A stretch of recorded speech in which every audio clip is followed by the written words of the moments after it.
ఉద్యోగ వ్యాపారాల నిమిత్తం చాలామంది భారతీయులు విదేశాలకు వెళుతూ ఉంటారు సార్. అక్కడ బాగా డబ్బులు సంపాదించుకున్న తర్వాత భారత్ వచ్చి ఇక్కడ స్థిరపడుతూ ఉంటారు. కానీ కొంతమంది ఇన్ ద సెన్స్ గత 13 ఏళ్లలో 18 లక్షల మంది భారతీయ పౌరసత్వాన్ని వదులుకున్నారు సార్. సో అంటే దీనిలో ఎక్కువ మంది యుఎస్కి, తర్వాత కెనడా, యూకే, సింగపూర్ ఇలా అక్కడ స్థిరపడిన పరిస్థితి. అంటే ఇది పౌరసత్వాన్ని వదులుకోవడాన్ని ఏ రకంగా చూడాలి? అంటే ఇది మీకు కేంద్ర విదేశాంగ శాఖ మంత్రి పార్లమెంట్కి ఇచ్చిన లెక్క లాస్ట్ ఇయర్ 16 లక్షలను ఇచ్చారు. 2011 నుంచి ఇప్పటి వరకు 16 లక్షల మంది ఇండియన్ సిటిజన్షిప్ వదులుకున్నారు. మొత్తం భారతీయులు 130 దేశాల్లో పౌరసత్వం తీసుకున్నారు. ఇది చాలా ఆసక్తికరమైన అంశం. ప్రపంచంలో 135 కంట్రీస్లో మన వాళ్ళు వెళ్ళి సిటిజన్షిప్ తీసుకున్నారు. సో అందువల్ల నిజంగా భారతీయుడు వసుదైక మానవుడు అవుతున్నాడు, వసుదైక కుటుంబాన్ని నమ్మే వాళ్ళం కనుక. సో ఈవెన్ మీకు హెన్లీ ప్రైవేట్ వెల్త్ మైగ్రేషన్ రిపోర్ట్ 2024 ప్రకారం, హెన్లీ ప్రైవేట్ వెల్త్ మైగ్రేషన్ రిపోర్ట్ 2024 ప్రకారము 2024లో 4300 బిలియనర్స్ అంటే పెద్ద కుబేరులు, భారతదేశంలో సంపన్నులు భారత పౌరసత్వాన్ని వదులుకుంటున్నారు అని. అలాగే 2023లో 5100 మెంబర్స్, 4300 2024 అయితే 2023లో కూడా 5300 మెంబర్స్ పౌరసత్వాన్ని వదులుకున్నారని. ఈవెన్ 2023లో కూడా ఇలా కంటిన్యూస్గా భారతదేశాన్ని వదిలి వెళ్తున్న వారు పెరిగిపోతున్నారన్నది నిజం. సో వారు విదేశాల్లోకి వెళ్ళిపోతున్నారన్నది నిజం. సో అందువల్ల వీళ్ళు సిటిజన్షిప్ను వదులుకుంటున్నారు అనేది ఒక ఇండికేషన్, దాంట్లో అనుమానం లేదు. సో మీకు ఈ ఎందుకు వెళ్తున్నారు, శతకోటీశ్వర్లే కాదు ఇతరులు కూడా పౌరసత్వం. నేను ఇంతకుముందు హెన్లీ ప్రైవేట్ వెల్త్ మైగ్రేషన్ రిపోర్ట్ మీకు బిలియనీర్ల గురించి ఇచ్చాను. బిలియనీర్లే కాదు పౌరసత్వం వదులుకుంటున్న వారు, మన సాఫ్ట్వేర్ ఇంజనీర్లు కూడా పౌరసత్వం వదులుకుంటారు. Billionaire, not necessarily billionaires. అలా వదులుకుంటున్న వారితో 2023లో 2,25,000, 2022లో 85,000 అంటే 2023కి వచ్చి 2,25,000 పెరిగింది. దీనికి అనేక రీజన్స్ మనకు కనబడుతున్నాయి. ఎందుకంటే బాగా డబ్బు సంపాదించిన తర్వాత భారతదేశం అంటే ఒక రియల్ ఎస్టేట్, ఒక ల్యాండ్, ఎక్కడుంటేంది ఇక్కడ ఉంటేది అక్కడ ఉంటేందని. ఇటీవల కాలంలో టాప్ స్టార్స్ అందరికీ కూడా భారతదేశంలో ఒక ఇల్లు ఉంటుంది, పౌరసత్వం ఎక్కడున్నదన్నదంతా సంబంధం లేకుండా. దుబాయ్లో ఒక ఇల్లు, సౌత్ ఆఫ్రికాలో ఒక ఇల్లు, లండన్లో ఒక ఇల్లు, లాస్ ఏంజల్స్లో ఒక ఇల్లు ఉంటుంది.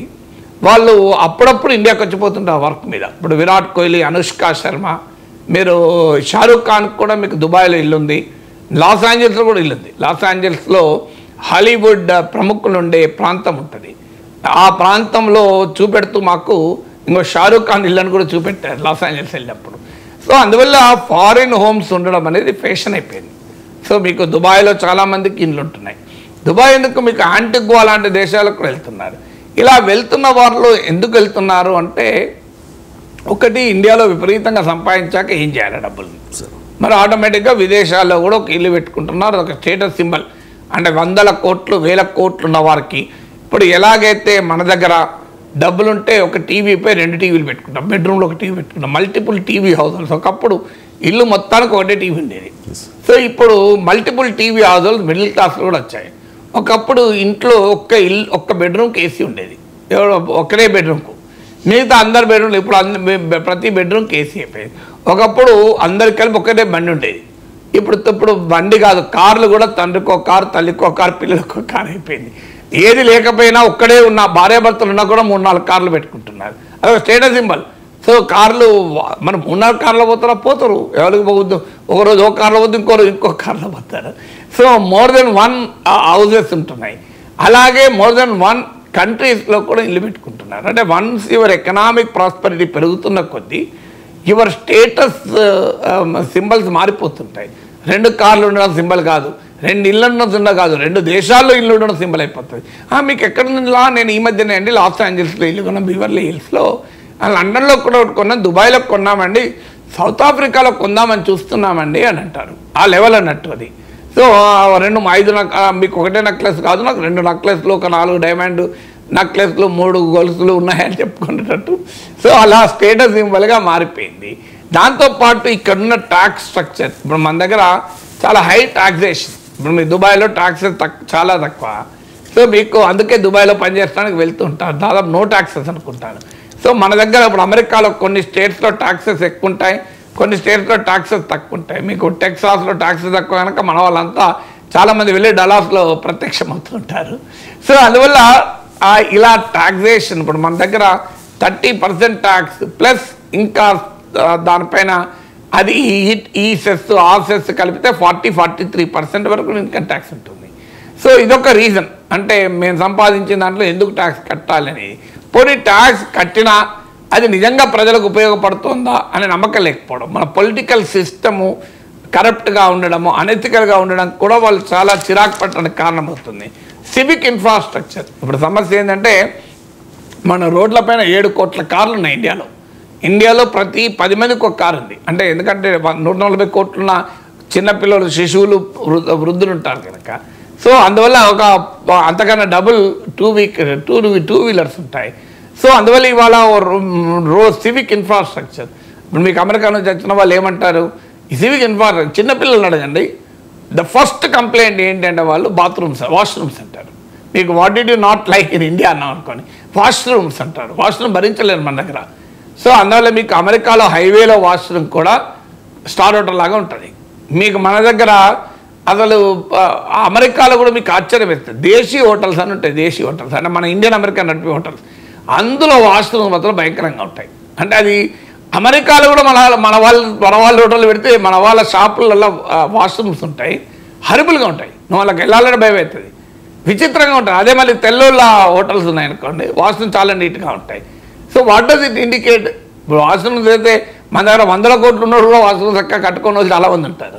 సో అందువల్ల ఈ సివిక్ ఇన్ఫ్రాస్ట్రక్చర్, పొల్యూషన్ కావచ్చు, రోడ్ రద్దీ కావచ్చు, అసలు రూల్ ఆఫ్ లా పాటించకపోవడం, ఎవడు ఇష్టమైనట్టు డ్రైవ్ చేయడం, మీకు చాలా దేశాల్లో ఏ ట్రాఫిక్ సిగ్నల్స్ లేకపోయినా ఫాలో అవుతారు, రొటీన్గా ఫాలో అవుతారు. సో మీకు ట్రాఫిక్ సిగ్నల్తో సంబంధం లేదు. మన దగ్గర ట్రాఫిక్ సిగ్నల్స్ కాదు, ట్రాఫిక్ ఎస్ఐ ఉన్నా పక్కకి వెళ్ళిపోతుంటారు. సో ఇలాంటి ఫ్యాక్టర్స్ అనేకం, సివిక్ కాన్షియస్నెస్ సరిగా లేకపోవడము, ఇలాంటి అనేక ఫ్యాక్టర్స్ వల్ల, తర్వాత అన్నిటికీ మించి టెక్నాలజీ ఇవాళ ఏవియేషన్ సెక్టార్లు బాగా పెరిగాక నువ్వు ఎక్కడున్నావు అన్నది is not a big thing. Morning ఇండియాలో బ్రేక్ఫాస్ట్ చేసి లండన్లో లంచ్ అటెండ్ అయ్యి నైట్ వరకు అమెరికాలో డిన్నర్కి వెళ్ళచ్చు. ఇప్పుడు అంత మీకు ట్రాన్స్పోర్టేషన్ పెరిగింది. మా 100 కోట్లు ఉన్న వాళ్ళకైతే సొంత ప్రైవేట్ జెట్స్ ఉంటున్నాయి. ఇవాళ మన రాజకీయ నాయకులే, ముఖ్యమంత్రులే మాట్లాడితే ప్రైవేట్ జెట్లు అవుతున్నారు కదా. సో రాజకీయ నాయకులే ప్రైవేట్ జెట్లు అవుతున్నారు. కానీ నాది ఒక ప్రశ్న సార్, ఈ ట్రెండ్ ని పాజిటివ్ గానే తీసుకోవాలంటారా? పాజిటివ్ అని చెప్పుకోవడానికి గర్వంగా ఫీల్ అవుతూ ఉన్నాము అన్న వాళ్ళు పాజిటివ్ గా నెగటివ్ గా అన్నది కాదు, ఇట్ ఇస్ ఎ ట్రెండ్. అంటే వదులుకోవాల్సి వస్తుంది కదా సార్? పాజిటివ్ ఖచ్చితంగా వదులుకోవాలి, ఇండియన్ అని చెప్పుకోవడానికి లేకుండా. పాజిటివ్ నెగటివ్ అనే జడ్జిమెంట్ మనం ఇవ్వలేము. పాయింట్ ఏంటంటే జరుగుతున్న పరిణామం అది. పాజిటివ్ ఎట్లా ఇండియా నుంచి ఎవడన్నా వెళ్ళిపోతే పాజిటివ్ అని ఇవ్వడనగలము, సరే రియాలిటీ అది కదా. కానీ అదే సమయంలో ఒకప్పట్లాగా మనం కంక్లూజన్ రాలేదు. ఎందుకంటే ఇప్పుడు ఇండియన్ అమెరికన్స్ వచ్చి ఆ భారతదేశంలో మామూలుగా పెట్టుబడులు పెడతలేరు కదా. ఇప్పుడు ఉదాహరణకు మీకు ఇండియాలో ఉంటే ఒక జాబ్ చేస్తూ పెట్టే ఇన్వెస్ట్మెంట్తో పోలిస్తే అమెరికాకి వెళ్ళి బాగా సంపాదించి ఇక్కడ 100 కోట్ల రూపాయలు పెట్టుబడులు పెడుతున్నారు. అందువల్ల మనం వాళ్ళందరినీ దేశద్రోహులుగానో, విద్రోహులుగానో, దేశభక్తి లేని వారుగానో ముద్ర వేసి మనం విమర్శించడం కూడా న్యాయం కాదు. ఎన్ఆర్ఐల పట్ల కానీ, ఓవర్సీస్ ఇండియన్స్ పట్ల కానీ. ఒకప్పట్లాగా మనకు వాళ్ళు ఇక్కడే ఉంటుంటే 30,000, 50,000, ₹1,00,000 సంపాదించి ఇన్వెస్ట్ చేయకపోతున్నారు. ఆడిపోయి 100 కోట్లు సంపాదించి ఇక్కడ ఇన్వెస్ట్ చేస్తున్నారు కదా. ఇన్వెస్ట్ చేయడమే కాదు, చాలామంది ఇప్పుడు 1000 కోట్లు సంపాదించాక ఇండియాకు వచ్చి ఆ డబ్బులతో స్టార్టప్లను ఫైనాన్స్ చేస్తున్నారు. సో అందువల్ల ఇప్పుడు అది పాజిటివా నెగటివ్ అని జడ్జిమెంట్ల కన్నా ఇండియన్ డయాస్పరాను భారతదేశ అభివృద్ధికి ఎలా ఉపయోగించుకోవాలన్నది ఆలోచించాలి. అందుకే మన వాళ్ళ దేశద్రోహులు లేదా వాళ్ళకి ఎందుకు ప్రభుత్వం ప్రవాస్ భారతీయ దివసులు జరిపి వాళ్ళకి సన్మానాలు చేస్తే పనులకి చేస్తుందా? ప్రవాస్ భారతీయులకు అని చెప్పి ఓవర్సీస్ సిటిజన్ ఆఫ్ ఇండియా కార్డులు ఎందుకు ఇస్తున్నారు? వాళ్ళకి ఈవెన్ ఓటు హక్కు కూడా ఇవ్వాలని ఎందుకు ఆలోచిస్తున్నారు? ఒక డ్యూయల్ సిటిజన్ తప్ప ఇవన్నీ ఎందుకు ఆలోచిస్తున్నారు? గవర్నమెంట్ ఆఫ్ ఇండియా దృష్టి కూడా ఒకప్పట్లాగా వీళ్ళందరూ బయటకు వెళ్తున్న వాళ్ళంతా దేశద్రోహులు, విద్రోహులు అనే ఛాందసవాదంతో మనం చూడకూడదు. దాన్ని ఎలా ఇండియాలో ఇన్ఫ్రాస్ట్రక్చరు, ఎందుకంటే ఇప్పుడు చైనా రైజ్ అయిన తర్వాత చాలామంది నాన్ రెసిడెంట్ చైనీస్ చైనాకు రిటర్న్ రావడమే కాదు, ఇన్వెస్ట్మెంట్ కూడా పెద్ద ఎత్తున చేశారు. సో రివర్స్ మైగ్రేషన్ ఇప్పుడు కూడా మన దగ్గర కూడా మొదలైంది. మీరు ఈ స్లోగా స్టార్ట్ అయింది. అమెరికాలో 10 ఏళ్ళు 15 ఏళ్ళు ఉండి 20 ఏళ్ళు ఉండి సంపాదించుకొని ఇండియాకి వస్తున్నారు. అందువల్ల రివర్స్ మైగ్రేషన్ కూడా స్టార్ట్ అయింది. ఈవెన్ 20 ఏళ్ళ తర్వాత కూడా అమెరికన్ సిటిజన్ వదులుకొని ఇండియాకి వస్తున్న వాళ్ళు కూడా ఉన్నారు. అందువల్ల పూర్తిగా ఒకే రకంగా ట్రెండ్ ఏమీ లేదు. అందువల్ల బయటకు వెళ్తున్న వాళ్ళందరినీ దేశద్రోహులుగా ముద్ర వేసి ఉండకూడదు. ఇప్పుడున్న కాంటెక్స్ట్ ఏంటంటే ఇండియన్ డయాస్పరాను ఇండియన్ డెవలప్మెంట్కు మనం ఎలా ఉపయోగించుకుంటామన్నది ఇప్పుడు మన ముందున్న ఛాలెంజ్.